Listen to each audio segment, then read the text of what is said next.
Masih dalam Kompas Aceh, saudara, penampilan kesenian barongsai, tari kreasi dari Papua, dan tari Rapa Igeleng dari Aceh menandai penutupan Semarak Ramadan 1443 Hijriah Kodam Iskandar Muda Minggu malam di lapangan Padang pada Aceh.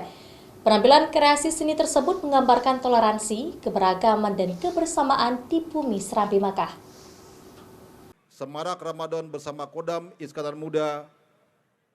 Semarak Ramadan 1443 Hijriah Kodam Iskandar Muda resmi ditutup Minggu malam oleh Pangdam Iskandar Muda setelah digelar selama 5 hari 20 hingga 24 April 2022. Rangkaian penutupan sendiri diisi oleh sejumlah penampilan seni yang menggambarkan toleransi dan keberagaman serta kebersamaan dengan penampilan barongsai, tari kreasi dari Papua, dan tari Rapa Igeleng.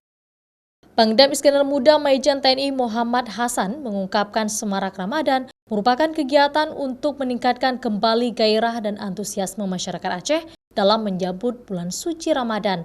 Apalagi di masa pandemi ini, semangat untuk berproduktivitas juga tidak boleh mati. Tetap menjadi produktif dan kreatif serta mengingat kembali semangat toleransi dan kebersamaan dalam keberagaman di Aceh. Berharap bahwa kegiatan ini dapat meningkatkan kembali produktivitas dan kreativitas masyarakat, khususnya pada generasi muda.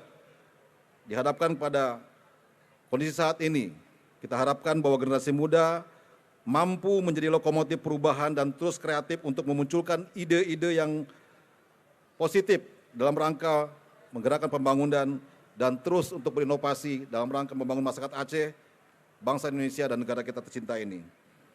Kegiatan Semarak Ramadan Kodam Iskandar Muda juga diisi dengan banyak kegiatan, diantaranya pameran UMKM, bazar Ramadan, hingga pameran produk dari berbagai kabupaten kota. Pada malam penutupan Semarak Ramadan juga diumumkan pemenang dari setiap lomba yang digelar selama Semarak Ramadan 1443 Hijriah berlangsung. Pangdam berharap kegiatan positif ini dapat berlangsung setiap tahun sekaligus membantu perekonomian warga selama bulan suci Ramadan. Mustajab, Kompas TV, Banda Aceh.